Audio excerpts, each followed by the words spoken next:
Assalamualaikum warahmatullahi wabarakatuh.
Hayya 'alas shalah.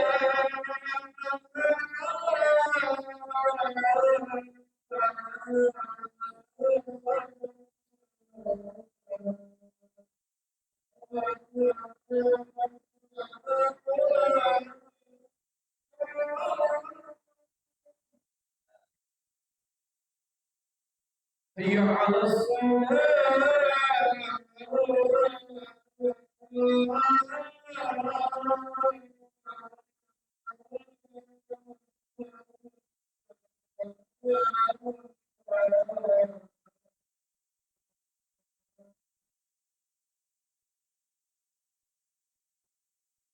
Hayya 'alal falah.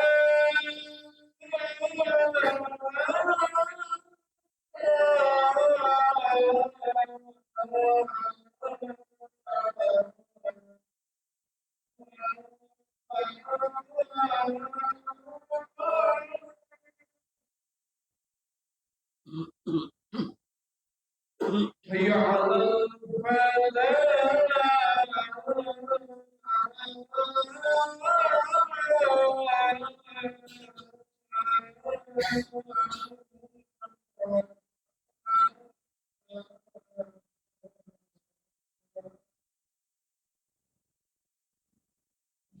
Allahu Akbar.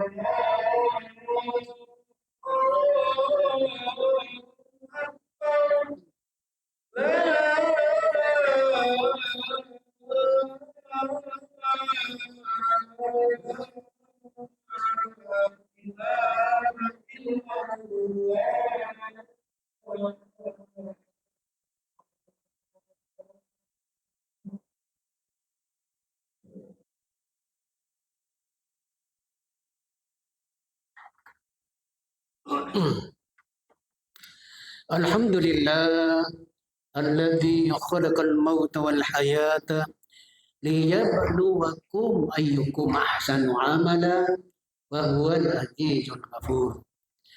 Asyhadu an la ilaha illallah wahdahu la syarikalah wa asyhadu anna Muhammadan abduhu wa rasuluhu la nabiyya ba'da. Allahumma sholli wa sallim ala Muhammadin wa ala alihi wa sahbihi ajma'in, amma ba'du. Usikum wa iyaya bitaqwallah faqad faza takun. Allah Ta'ala, ya ayyuhallazina amanu taqullaha haqqa tuqatih wa la tamutunna illa wa antum muslimun. Kaum muslimin jamaah rahimakumullah. Tujuan Allah Subhanahu wa taala menciptakan kita tidak lain dan tidak bukan hanya untuk beribadah. Wa ma khalaqtul jinna wal insa illa liya'budun. Surat 51 ayat 56. Tidaklah kami menciptakan jin dan manusia melainkan hanya untuk beribadah kepada Allah Subhanahu wa taala. Tujuan kita beribadah kepada Allah secara umum paling tidak ada 3. Yang pertama, agar kita lebih dekat dengan Allah. Taqarrub ila Allah. Yang kedua, agar kita hamba Allah menjadi makhluk yang berakhlak mulia, akhlakul karimah. Yang ketiga, tujuan kita beribadah kepada Allah agar kita bisa dengan ibadah tadi memberi manfaat untuk manusia secara keseluruhan. Hadirin yang saya muliakan, ada 3 ibadah yang disyariatkan oleh Allah Subhanahu wa taala kepada kita yang telah memiliki maksud atau tujuan tertentu, tujuan khusus. 1, ibadah sholat. Untuk apa ibadah sholat? Agar kita tercegah dari perbuatan keji dan mungkar. Surat 29 ayat 45. Aqimis sholat. Inna sholata tanha anil fahsai wal munkar. Dirikanlah oleh kalian sholat. Sebab dengan sholat itu kalian akan bisa dan mampu tercegah dari perbuatan keji dan perbuatan yang mungkar. Tentu saja sholat yang mencegah kita dari perbuatan keji dan mungkar adalah sholat yang tomaninah. Sholat yang tidak buru-buru. Ini hadirin saya muliakan. Dan sholat yang khusyuk. Al-Maraghi mengatakan sholat khusyuk itu adalah sholat yang berpengaruh positif kepada kita. Ini hadirin yang saya muliakan. Jadi sholat mencegah kita dari perbuatan keji dan mungkar. Yang kedua, ibadah yang memiliki tujuan spesifik atau tujuan khusus adalah ibadah sedekah atau zakat atau infak. Allah berfirman dalam surat 9, surat At-Taubah ayat 103. Khudz min amwalikum tutahhiruhum wa tuzakkihim. Itu tujuan kita mengeluarkan zakat, sedekah maupun infak. Yang pertama kata Allah adalah tutahhiruhum, membersihkan. Apa yang dibersihkan? Harta yang telah sampai kepada kita dibersihkan oleh Allah dengan cara mengeluarkan infak, sedekah atau zakat, sebab kita tidak tahu persis apakah harta yang kita miliki itu kita mendapatkannya dengan cara yang benar atau salah. Apakah harta yang saat ini sudah kita kuasai berupa mobil, berupa rumah, berupa lahan yang luas, berupa rumah kontrakan, berupa uang yang kita deposit atau kita tabung, uang-uang itu atau harta yang kita miliki itu, seperti apa kita mendapatkannya sehingga sampai di rekening kita dengan benar atau tidak benar. Dengan maha murahnya Allah Subhanahu wa taala diciptakanlah oleh Allah ibadah yang bisa membersihkan diri harta tadi dari cara-cara kita mendapatkannya. Itu yang pertama. Yang kedua, waktu jakihim, untuk mensucikan. Mensucikan apa? Mensucikan jiwa dari orang yang dititipi harta tadi. Sebab menurut agama kita, agama Islam, menurut Allah, apapun harta yang kita miliki ini bukan punya kita seluruhnya. Surat 51 bisa dibaca ayat 19. Wa fi amwalihim. Kata Allah Subhanahu wa taala, pada harta kalian itu, dalam harta kalian itu, hakun lisaili wal mahrum. Ada hak orang lain di situ. Ada hak fakir miskin. Ada hak pengurus masjid yang mengelola masjid. Ada punya hak. Jadi wajib harus kita sampaikan titipan Allah tadi. Sebab kata Allah, ini titipan bukan punyamu semuanya. Serendah-rendahnya 2,5%. Lebih bagus. Ini hadirin yang sama. Jadi dibersihkan dari sifat kikir, sifat pelit, sifat tamak. Jadi dengan mengeluarkan zakat atau sedekah atau infak tadi. Ini hadirin bagi. Jadi tujuan kita beribadah zakat, infak, sedekah adalah untuk membersihkan dari cara kita memperoleh harta. Yang kedua untuk membersihkan jiwa kita dari sifat kikir, sifat pelit, dan sifat tamak. Ini hadirin yang bahagia. Yang ketiga, ibadah yang memiliki tujuan spesifik adalah ibadah saum, ibadah puasa. Tinggal sepekan lagi yang bisa muliakan. Insya Allah doa kita semua terkabul.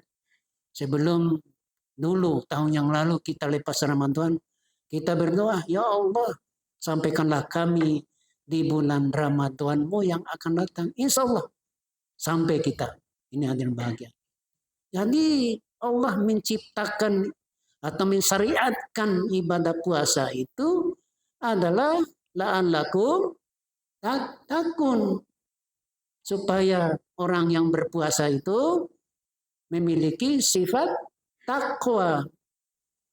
Sifat takwa ini adalah sifat yang harus kita raih. Takwa ini yang bahagia. Sebab takwa ini memberi manfaat yang luar biasa bagi kita. Makanya kita penting raih takwa ini yang bahagia. Apa pentingnya takwa? Apa urgensinya takwa bagi kita? Bisa dibaca dalam surat 5. Surat Al-Maidah ayat 27. Di ujung ayat itu Allah berfirman, innama yataqabbalullah minal muttaqin.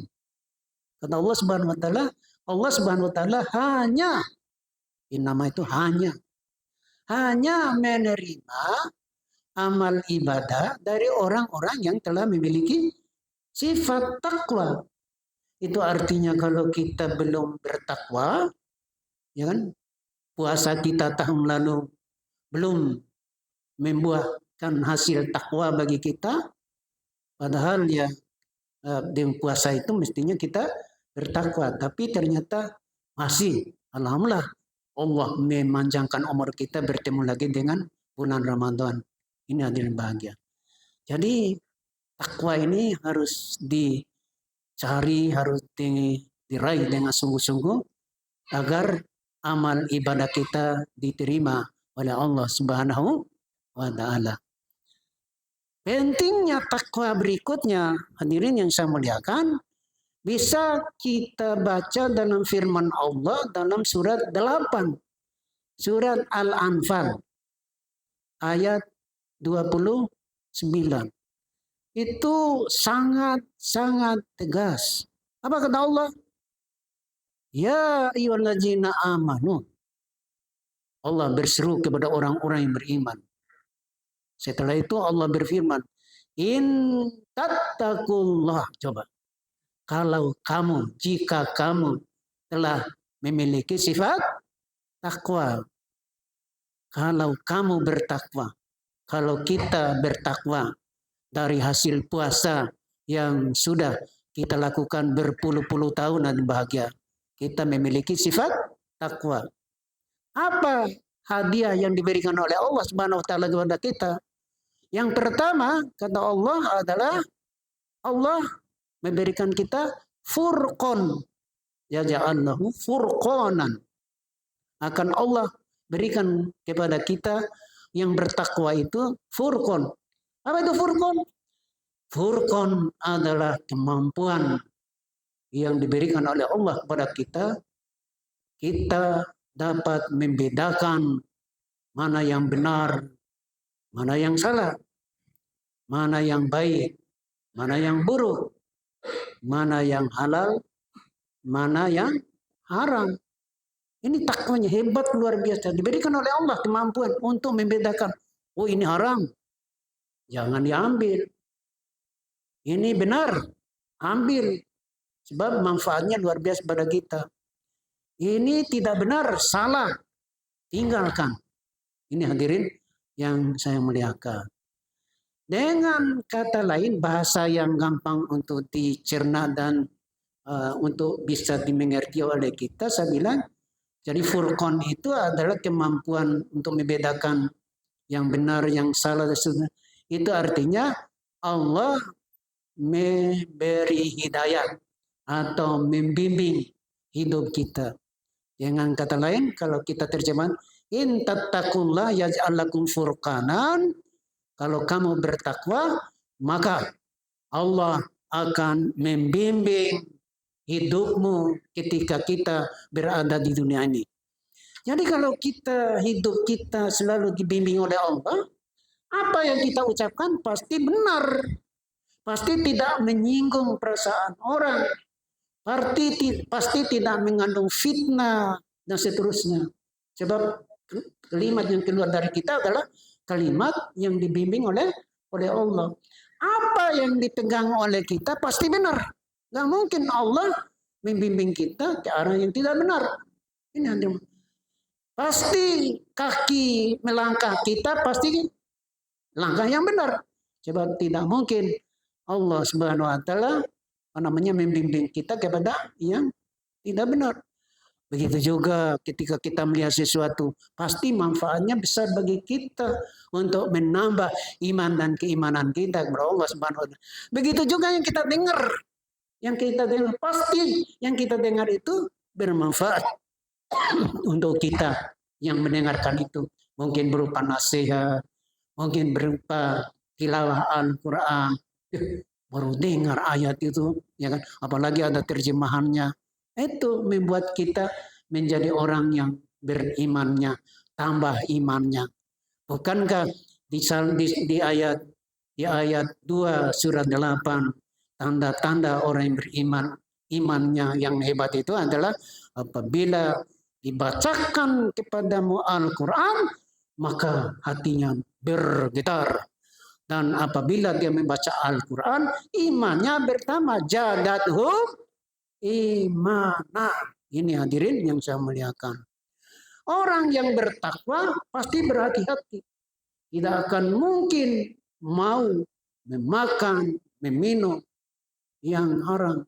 Ketika kita makan, ketika minum, pasti yang kita makan itu adalah yang halal. Sebab nggak mungkin Allah membimbing kita untuk ke hal-hal yang haram, yang dilarangnya.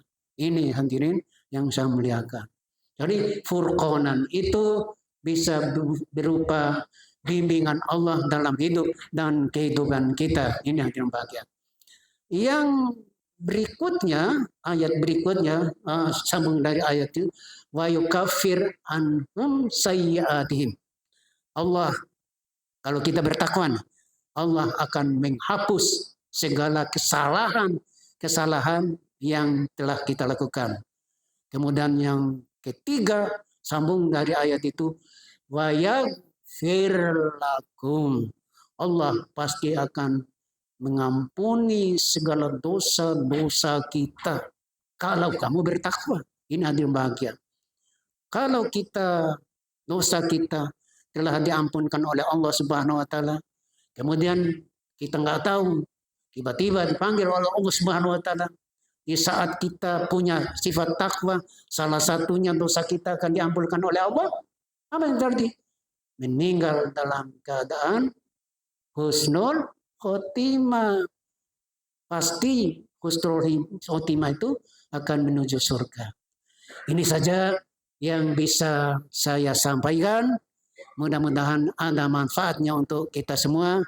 Mari kita raih takwa ini, ya kan? Dengan puasa yang tinggal sepekan lagi. Hadirin yang saya muliakan. Barakallahu li wa lakum.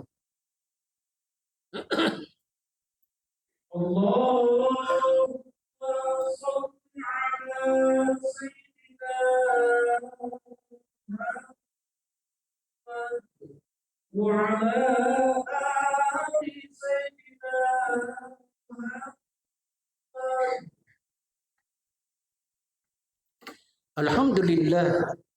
Alhamdulillah arsala rasulahu bil huda wa dinil haqq liyuzhirahu ala dini kulli walau karihal kafirun. Asyhadu an la ilaha illallah wa la syarika lah wa asyhadu anna Muhammadan abduhu wa rasuluhu la nabiyya ba'da. Allahumma shalli wa sallim ala Muhammadin wa ala alihi wa sahbihi ajmain. Amma ba'du. Usikum wa iyaya bitaqwallah faqad fazal muttaqun. Qala Allah Ta'ala, innallaha wa malaikatahu yusholluna 'alan nabi ya ayyuhallazina amanu shollu 'alaihi wa sallimu taslima. Allahumma ighfir lil muslimina wal muslimat wal mu'minina wal mu'minat al ahya'i minhu wal amwat. Allahumma inna nas'aluka ridwaka wal jannah wa na'udzubika min sakhatika wan nar. Allahumma inna ala zikrika wa syukrika wa husni ibadatik. Rabbana zalamna anfusana wa illam taghfir lana wa tarhamna lanakunanna minal khasirin. Rabbighfir lana wa liwalidina warhamhuma kama rabbayana shaghira wa li jaddina wa li jaddatina wa lil ustadzina wa li jami'il mu'minina wal mu'minat wal muslimina wal muslimat al ahya'i minhu wal amwat. Rabbana atina fid dunya hasanah wa fil akhirati hasanah wa qina adzabannar. Walhamdulillahi rabbil alamin. Ibadallah, innallaha ya'muru bil 'adli wal ihsan wa ita'i dzil qurba wa yanha 'anil fahsya'i wal munkari wal baghi ya'izukum la'allakum tadhakkarun. Wa la dzikrullahi akbar. Aqimis shalah. Assalamualaikum warahmatullahi wabarakatuh.